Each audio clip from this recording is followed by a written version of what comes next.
बिस्मिल्लाहिर्रहमानिर्रहीम। ख़वातीन और हज़रात, मैं अपने डिजिटल चैनल पे आपको खुशामदीद कहता हूँ। ख़वातीन और हज़रात, इलेक्शन की कवरिंग में हमने जितने भी प्रोग्राम किए हैं, आपने इन लोगों ने भी हमारे प्रोग्राम को हमने लाइव भी किए और रिकॉर्डिंग में भी किए। ख़वातीन और एक बात हमने कही थी, फरवरी के शुरू में जो केस हुआ था इसका, रहील असगर साहब का, कि इनको माफ़ी मांगनी चाहिए क्योंकि अल्लाह को गुरूर और तकब्बर पसंद नहीं। मैंने कहा था कि ये लाइव मीडिया पे रहील असगर साहब को माफ़ी मांगनी चाहिए क्योंकि अवाम इस किस्म के केसेस को बड़े गौर से वॉच करती है और ये अपनी सीट नहीं जीतेंगे अगर इन्होंने लाइव मीडिया पे आके उस गरीब और बेबस के इंसान से माफ़ी ना मांगे तो ये अपनी सीट नहीं जीतेंगे। तो रहील असगर साहब ने ख़वातीन हज़रात उस शख्स से माफ़ी नहीं मांगी, मीडिया पे आके नहीं मांगी, ना हमने देखी, लेकिन पब्लिक ने भरपूर रिस्पॉन्स हमारी इस बात का दिया था। सबसे बड़ा एहतजाज जो किया था वो मैंने किया था, मीडिया के ऊपर लाइव भी किया था और अपने प्रोग्रामों में हमने कहा था अगर रहील असगर की ये ज्यादती इस गरीब आदमी के ऊपर, इसको इलेक्शन की शिकस्त में तब्दील करके इसका इंतकाम लेगा ये गरीब आदमी। ये गरीब आदमी किसी एक बंदे की आवाज़ नहीं थी, उस इलाके के हर बंदे की, उस गरीब आदमी की ये आवाज़ बन गई कि रहील असगर साहब सरेआम मीडिया पे माफ़ी मांगो वरना ये सीट आप जीत नहीं सकते। रहील असगर साहब शहर अपने जोम में रहे कि नून लीग की ये सीट कभी हारेगी ही नहीं, इसमें कोई शक नहीं कि नून लीग इस इलाके में जीतती है, पॉपुलर इतनी पार्टी नून लीग ही है। लेकिन ये बदमाशी, टैप रवैये, ये हरकीर समझना किसी को, ये अल्लाह को नहीं पसंद तो इंसान को कैसे पसंद होगा? ये ना अल्लाह को पसंद है, ना इंसान को पसंद थी, ना हल्के के लोगों को ये पसंद आया, ना उनको पसंद आया रहील असगर साहब। मैंने कहा था ना कि रहील असगर साहब आप ये सीट हारेंगे, बल्कि मैंने तो यहाँ तक कहा था कि इस वाक्य की नून लीग की बड़ी क़यादत को भी माजरत करनी चाहिए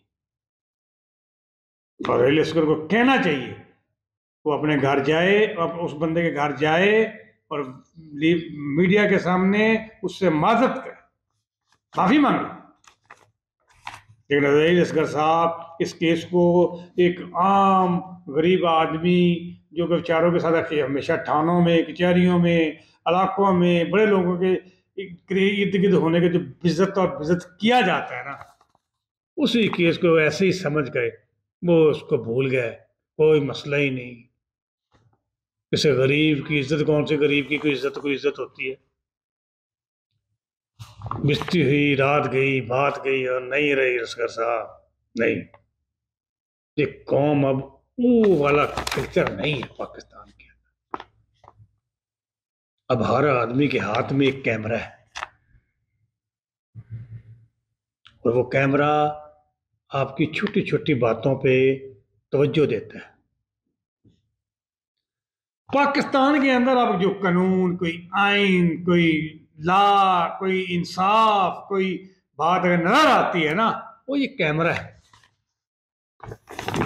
जो हर गरीब आदमी के ऊपर ज्यादती होते हुए दिखाता है। इंसान तो इंसान ही है ना रहील असगर साहब, आप भी इंसान है, वो भी इंसान था जिसको आपने धक्का मारा, थप्पड़ मारा, बाहर निकाला। अल्लाह ने भी छोटा सा इंतकाम आपसे लिया है, आपको सियासत से बाहर निकाल के मारा उस छोटे से आदमी ने, उस छोटे से गरीब इंसान ने आपको सियासत से बाहर निकाल दिया। ये हर उस बड़े जगीरदार, वडेरे, चौधरी, बदमाश, पहलवान को समझनी चाहिए अब ये बात कि भाई अब अगर किसी गरीब पे किसी किस्म का भी जुल्म, कोई ज्यादती हुई तो निकाल के बाहर मारेगा हमें मीडिया, क्योंकि अब गरीब आदमी के पास एक असला है, एक छोटा सा औजार, एक वेपन अब हर गरीब के हाथ में भी है, जो अपने वेपन का इस्तेमाल करेगा, ये वेपन वो सामने आगे नहीं अगर इस्तेमाल करेगा ना, छुप के भी करेगा। ये इतना बड़ा वेपन है पाकिस्तान के अंदर, ये गरीब के हाथ में। ये 25 करोड़ अवाम के पास एक ही वेपन है, जिसका इस्तेमाल, इस असले का इस्तेमाल हर गरीब करता है। जहां जुल्म और ज्यादती होगी, ये वेपन वहां पे काम करेगा, और इसका असर हर इलेक्शन पे भी होगा, हर ओहदे पर भी होगा, और हर ड्यूटी देने वाले पुलिस वाले भी होता है ना। कितने मुअत्तल किए पुलिस अफसर, पहले तो ऐसा नहीं होता था ना असगर साहब। गरीब की इज्जत को सरेआम लीलो खबार किया जाता था ना, उसे जमीन पे नीचे बैठाते थे ना, थाने में चले जाते, थल्ले बह होए, किधर गया वो कल्चर, थल्ले बह होए। ये कल्चर अब नहीं है असगर साहब। मैंने वो कहा था कि मीडिया के सामने आके इससे माफी मांगो, वरना सीट हारोगे, नहीं जीतोगे इसे सीट। और वो आप नहीं जीते सीट, और अब जिंदगी में उस इलाके में आप सीट जीतेंगे भी नहीं। आपकी सियासत फारिग है, अब आपकी सियासत खुदा हाफिज़ असगर साहब। कुछ हलकों के बारे में हमने बताया था कि ये सीटें ये बंदे नहीं जीतेंगे। 3 फरवरी को मैंने कहा था, शेख रशीद साहब आपकी जमानत जब्त हो जाएगी। 3 फरवरी को आपकी जमानत तक जब्त हो जाएगी। आप पहले दूसरे नंबर पे भी नहीं होंगे, आपसे कंपटीशन ही नहीं है इस सीट के ऊपर। दोनों सीटों पे नहीं था, एक पे चलो आप ड्राफ्ट विड्रॉ कर गए। मैंने कहा था शेख साहब आप तो बुरी तरह हारेंगे इस सीट के ऊपर, और वही बात हुई। शेख साहब ने बड़ी मुश्किल से अपनी जमानत बचाई। और एक मैंने कहा था ख्वाजा साद भी की बड़ा टफ किस्म का कंपटीशन होगा 122 में ख्वाजा साद और लतीफ़ खोसा साहब की सीट के ऊपर, क्योंकि यहाँ पर पहले वाला जो एरिया था उसमें बहुत सारे देहात थे, जो कि नई मनसूबाबंदी ये जो मर्दमशुमारी हुई है, इसमें वो हल्के काट दिए जाए और इसमें शहरी आबादी को ज़्यादा डाल दिया गया था, जिसमें बहुत सारी अक्सरियत जो है, ये मैंने कहा था कि ये मम्मी डैडी पढ़े लिखा वोट है। और ये ऑलरेडी पहली दफ़ा भी ये काफ़ी सारा वोट पड़ा था जब ख्वाजा साहब इमरान खान से हारे थे, तो ये बड़ा वोट एक्टिव था। और इनकी वोट पड़ने की जो तादाद है, ये भी अब उतनी है जो 2018 में थी। ज़्यादा वोट पड़ा, 2018 से भी ज़्यादा इस हल्के में वोट कास्ट हुआ। और इसका मतलब हुआ कि एक्टिवली जो वोट कास्ट हुआ वो पीटीआई ने किया, और मुस्लिम लीग नून ने जो एक्टिवली उस हिसाब से वोट कास्ट नहीं किया जितना कि वोट इस इलाके में था, वो इन्होंने नहीं कास्ट किया, जिसका रिजल्ट लतीफ़ खोसा साहब ये सीट जीत गए। अगर नून लीग एक्टिवली, या तो शायद इस जोन में ये वोट कास्ट नहीं हुआ। ख्वाजा साद रफीक साहब हालांकि बड़े ही एक्टिव किस्म के सियासतदान हैं, सियासत के अंदर एक एक्टिव सियासतदानों में से एक इनका नाम भी है। शायद इस जोन में इनकी जो टीम थी वो वोट कास्ट नहीं कर सकी कि इमरान खान से 700-800 वोटों से ये ख्वाजा साद हारे थे, लिहाजा इस लतीफ़ खोसा साहब को हराना कोई बड़ी बात नहीं है। हुआ क्या असल में, ये जो ख्वाजा साहब की जो टीम है, मे भी इन्होंने काम उस लेवल का ना किया हो जो कि इन्होंने पिछली दफ़ा किया। असल में इस मामले में ना जो प्रोपेगेंडा है ना सोशल मीडिया के अंदर, वो बहुत आउट क्लास था। पीटीआई ने अपने भरपूर सोशल मीडिया को इस्तेमाल किया और एक नैरेटिव क्रिएट किया आवाम के अंदर कि मियाँ साहब एक प्री प्लान के तहत आए हैं और डील के तहत आए। वो इतना ज़बरदस्त सोशल मीडिया के ऊपर प्लान चला पीटीआई का कि पीटीआई के जितने भी ये सोशल मीडिया को चलाते हैं लोग, उन्होंने भरपूर अंदाज को फोकस इसी पे किया कि मियाँ साहब एक डील बना के आए हैं, उनके केसेस सारे फारग कर दिए गए और वो नेक्स्ट प्राइम मिनिस्टर मियाँ नवाज शरीफ। ये खाना पूरी है इलेक्शन, हवा तो नजर आ। इसीलिए मियाँ नवाज शरीफ को कहना पड़ा कि ना हमारा सोशल मीडिया कमज़ोर है। एक पावरफुल नैरेटिव ये चला। इस पे नुकसानात क्या हुए, इस नैरेटिव ने क्या काम दिखाया, अब मैं आपको ये थोड़ा सा बताता हूँ। इस नैरेटिव ने मुस्लिम लीग नून के जो एमएनए थे जिन्होंने वोट बाहर निकाल के लेके आना था, उनके जहनों में भी, जो कि बहुत करीब नहीं थे, उनको ये डाल दिया गया कि जनाब आप तो जीते हुए, कोई जरूरत नहीं पैसा खर्च करने की, कार ट्रांसपोर्ट के ऊपर, घरों से वोट। देखिए, मुस्लिम लीग नून में एक बहुत बड़ी क्वालिटी थी, इनके वोटर्स के अंदर एक क्वालिटी थी कि ये अपने खानदान के साथ वोट डालने जाते थे। इस दफा बहुत सारे इलाकों में हमने खुद भी सर्वे किया, हम भी गए, वोटिंग जब हो रही थी, नून लीग की वो क़यादत जो वोट लाने में किरदार अदा करती थी, उनके जहनों में भी ये बात थी कि मियाँ साहब तो जीते हुए, प्लैंड मियाँ साहब प्राइम मिनिस्टर बन गए चौथी दफा। ये गलतफहमी भरपूर अंदाज के अंदर, ये प्लान्ड किस्म का नैरेटिव जो था मियाँ साहब का कि जी मियाँ साहब तो जीत आई इसी बेसिस पे मुल्क के अंदर, और इनकी तो तयशुदा है चौथी दफा प्राइम मिनिस्टर बनाना, लिहाजा नून लीग के एमएनए जो थे उनकी टीमों ने घरों से सही तरीके से वोट डालाने में सुस्ती या पैसा बचाया या अपने ट्रांसपोर्ट का बंदोबस्त जो वो करते आ रहे, जो उनकी रूटीन है, वो नहीं किया। और हर एमएनए के इलाके में गफलत और सुस्ती की वजह से नून लीग को वो वोट कास्ट नहीं हुआ जो कि होना चाहिए था। जो एक प्रॉपर वोट पड़ता था हल्के में नून लीग का, वो नहीं पड़ा। उसकी वजह एक स्ट्रॉन्ग नैरेटिव पीटीआई का, सोशल मीडिया का को दाद देनी चाहिए, जिन्होंने ये एडवांटेज भी खुद उठाया और उन्होंने अपने कैंडिडेट को जितवाया। खवातीन हज़रात, इतने मजबूत नैरेटिव को जो कि नून लीग का बन गया, लोग पूछते हैं ना कि ये इन बहुत सारी बहस चलती रही मीडिया के अंदर जाके कि जनाब इनका मंशूर क्या है, नैरेटिव क्या है, नारा क्या है, नून लीग का नारा क्या लगा, वो जो वोट को इज्जत दो, अब क्या है। इससे बड़ा नारा क्या था जी कि इंग्लैंड से जनाब तयशुदा प्रोग्राम बना के लेके आएंगे मियाँ नवाज शरीफ साहब आए हुए, इससे तो बड़ा नारा ही कोई नहीं। फिर तो एक 150 सीट, कम से कम 150 सीट तो मियाँ साहब को जीतनी चाहिए थी इस नैरेटिव के ऊपर कि जनाब ये तो प्रोग्राम तय खानापुरी है। ये पीटीआई ने क्या, ये तो खानापुरी है वोटों की, इलेक्शन की, सब कुछ तो तय है।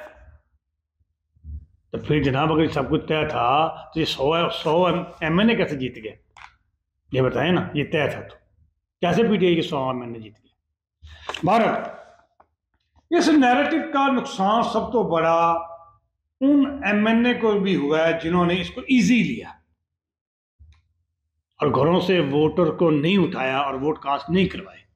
लिहाजा अगर आप देख लें 24-25% के करीब वोट पड़े हैं नून लीग को, ये कम से कम 30% से ऊपर पड़ने चाहिए थे। हालांकि नून लीग ने 2018 से ज्यादा वोट लिए हैं ये 2024 के इलेक्शन में, कम वोट लिए हैं पीटीआई ने, पीपल पार्टी ने भी अपने 2018 से ज्यादा वोट लिए, कम वोट लिए हैं अगर लिए हैं वो पीटीआई ने लिए, लेकिन पीटीआई ने सीटें ज्यादा जीती, वोट कम डले उनको, लेकिन सीटें ज्यादा उनको मिली। उसकी वजह वोट कास्टिंग में सख्त किस्म की मुस्लिम लीग नून की गफलत। नून लीग के लिए इससे बड़ा क्या बयान नहीं हो सकता था कि मीडिया पे ये बहस हो रही है कि भाई ये तो खानापुरी, मियाँ साहब तो जीते हुए। इससे बड़ा नैरेटिव हो सकता है, इससे बड़ा कोई नारा हो सकता है। वो डालने वाला तो पहले ही घासन निकल रहा है कि मेरा एमएनए जीता हुआ। बराबर भुट्टो ने भी तकरीर में कहा कि सुना है जी वो चौथी दफा प्राइम मिनिस्टर बना रहे हैं, वो वहां से घी में हर चीज तय होकर चली है मियाँ साहब के, और वो लग भी रहा था। उसकी वजह ये थी कि मियाँ साहब के केसेस वापस हो गए, मियाँ साहब बरी हो गए तमाम केसेस में, मरियम नवाज बरी होगी, शहबाज शरीफ बरी हो गया, हमजा शहबाज बरी हो गया। लग भी रहा था कि ये सारी की डील का हिस्सा है, लेकिन ऐसा कुछ भी नहीं था। मैंने अपने प्रोग्राम में कहा था मेरा उस प्रोग्राम को अभी भी निकाल के दिखाएं, हम आपको दिखाएंगे। उसमें मैंने कहा था जो कुछ भी होगा वो इलेक्शन से पहले होगा, इलेक्शन के अंदर किसी किस्म की कोई धांधली नहीं होगी, कुछ भी नहीं होगा। अगर नून लीग को जिताते हो तो 150 सीटें होती ना नून लीग की, तो नून लीग कम अज कम 130-135 सीटें तो लेती अगर कोई सेटिंग होती तो। ये तो इससे ज्यादा तो ज्यादा जीत गए, इसका सेटिंग कोई नजर तो नहीं आती। चले बहरहाल कहा तुम हजरात, अभी भी जो कुछ हो गया वो हो गया। पंजाब, बलूचिस्तान और मरकज, ये 3 जगह पे मुस्लिम लीग नून अपनी हुकूमत बना सकती है और नून लीग को ये हुकूमत बनानी चाहिए। ये बड़े बेवकूफ़ाना किस्म के कुछ लोग बयान देते हैं जी कि मियाँ ये मरकज़ में क्योंकि पाकिस्तान के हालात ठीक नहीं है लिहाजा नून लीग को इसमें हुकूमत नहीं बनानी चाहिए, या अगर हुकूमत में शामिल भी होना चाहिए तो इनको मिनिस्ट्रियाँ नहीं देनी चाहिए। ये सब जाहल और जहालतों वाली बातें हैं। अगर आप पीपल पार्टी नून लीग पीपल पार्टी के साथ मिलकर गवर्नमेंट बनाती है तो वहां पागल है, वो उनको नहीं पता कि मिलकर गवर्नमेंट बना रहे हैं। 5 साल के बाद ये दोनों की मिली भगती सामने आएगी ना कि नून लीग और पीपल पार्टी की गवर्नमेंट थी, भले नून लीग का प्राइम मिनिस्टर हो या ना होता, बुरी तरह पिटेंगी। और याद रखेगा नून लीग पूरी तरह पिटेगी पाकिस्तान में अंदर। अगर नून लीग ने ये फैसला किया, नून लीग को प्राइम मिनिस्टरशिप लेनी चाहिए, पंजाब की गवर्नमेंट बनानी चाहिए, पंजाब और मरकज में भरपूर किस्म का किरदार अदा करना चाहिए, अपनी सलाहियत जो इनके अंदर हैं जो कि मौजूद हैं उस पर भरपूर किस्म की वर्किंग करनी चाहिए और पाकिस्तान को इस माशी क्राइसिस से निकालना चाहिए। ये नून लीग के लिए सबसे बड़ा प्रोग्राम होना चाहिए। चीफ प्राइम मिनिस्टर अगर मियाँ नवाज शरीफ नहीं बनते तो प्राइम मिनिस्टर शहबाज शरीफ साहब को बनना चाहिए। ये सब फजूल किस्म की बातें हैं जी, प्राइम मिनिस्टर नहीं लेनी, फलान नहीं लेनी, फजूल किस्म की बात है। आप ना भी लें, खुदा ने कहा था क्राइसिस आ जाता है जब फलाब होती है तो आप शामिल है उसमें 100%। क्या आपको लोग बाहर निकाल देंगे? नून लीग के बीच में प्राइम मिनिस्टर नहीं था, और प्राइम मिनिस्टर था या नहीं था, गवर्नमेंट तो नून लीग की वजह से बनी थी ना। लिहाजा मेरा नहीं ख्याल कि नून लीग की क़यादत मियाँ मोहम्मद नवाज शरीफ साहब, शहबाज शरीफ, ख्वाजा आसफ, एहसन इकबाल साहब, राना सनाउल्लाह तैयब बंदे इस किस्म का बेवकूफ़ाना हमाकताना किस्म का फैसला करेंगे कि हम मरकज़ में अपना प्राइम मिनिस्टर ना बनाएं, ऐसा फैसला नहीं करेंगे। लेकिन आप बनाएं या ना बनाएं, ये हुकूमत में तो शामिल होंगे, बात तो वही है। आप पीछे बैठे या आगे बैठे हैं तो हुकूमती बेंचों के ऊपर ही ना, इल्ज़ाम तो एक जैसा ही आएगा। बर्बाद दिया मुल्क को नवाज शरीफ ने और ज़रदारी ने।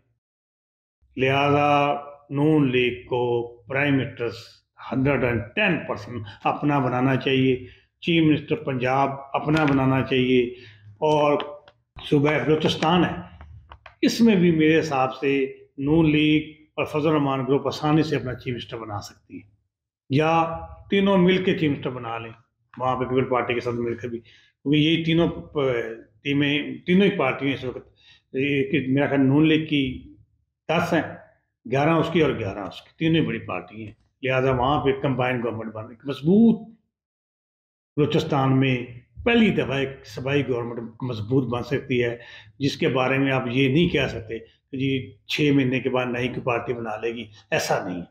उस वक्त भी नहीं बनाएगी जब ये तीनों में कोई कथा आगे पीछे होगा, वरना ये मजबूत बलूचिस्तान की पहली दफ़ा बलूचिस्तान में अंदर एक मजबूत सूबाई गवर्नमेंट बनेगी अगर ये तीनों वाला मिल गया, तीनों गवर्नमेंट बनाए। तो ख़वातीन मैं तो कहता हूँ, मेरी राय तो ज़ाती ये है कि नून लीग को थोड़ा सा वेट करना चाहिए, शहजाद उम्मीदवारों के ऊपर भरपूर किस्म की तवज्जो देनी चाहिए, जो कि मेरा ख्याल 28 के करीब MNA हैं जो कि नून लीग में शामिल होंगे, और तकरीबन 32 से 36 MP हैं जो नून लीग के अंदर शामिल होंगे पंजाब में, उनमें तकरीबन 16 के करीब तो शामिल हो चुके हैं, बाकी भी 16 से ज़्यादा जो है MP वो शामिल हो रहे हैं। आज रात या सुबह 11-12 बजे तक तादाद सामने आ जाएगी। नून लीग पंजाब में एक मजबूत किस्म की, पहले जो शहबाज शरीफ साहब की दौर में हुकूमत होती थी वही पंजाब ने वापस नून लीग को गवर्नमेंट दी है, बनेगी और इंशाअल्लाह ताला 5 साल चलेगी। उसमें तो जाहिर है कि मरियम नवाज बने या शहबाज शरीफ बने या हमजा शहबाज बने, ये तीनों में किसी एक ने चीफ मिनिस्टर बनना है। लिहाजा ख़वातीन हज़रात, अगर चीफ मिनिस्टर मरियम नवाज है तो शहबाज शरीफ साहब को 110% प्राइम मिनिस्टरशिप पे लेनी चाहिए। ये किसी सेंस में भी नून लीग को सूट नहीं करता कि वो प्राइम मिनिस्टर ना ले। क्राइसिस है, पता नहीं 2 साल लगे, 3 साल लगे, अवाम वो भाई 5 साल लगे, अगले 5 साल में अगर ये क्राइसिस दूर नहीं होते तो आपका क्या ख्याल, लोग आपको वोट देंगे? जूते मारेंगे लोग आपको, वोट नहीं देंगे, फिर इनकलाब ही होगा सीधा सीधा अगर आपको वोट देंगे। लिहाजा एक जब काबिलियत इतनी है ना कि इस 5 साल को मेहनत करके आप क्राइसिस से मुल्क से निकाल देंगे, माशाल्लाह ठीक कर देंगे, बाहर से हालात ठीक हो जाएंगे, अंदर के हालात ठीक हो जाएंगे, तो करें आप, मिलाएं इन सबको साथ अपने। लेकिन प्राइम मिनिस्टरशिप लेनी चाहिए, नून लीग को किसी सेंस भी ये प्राइम मिनिस्टरशिप नहीं छोड़नी चाहिए। इसके साथ ही ख़वातीन हज़रात, किसी और मौजू पे एक नए मौजू के ऊपर प्रोग्राम बनाएंगे। अल्लाह हाफ़िज़।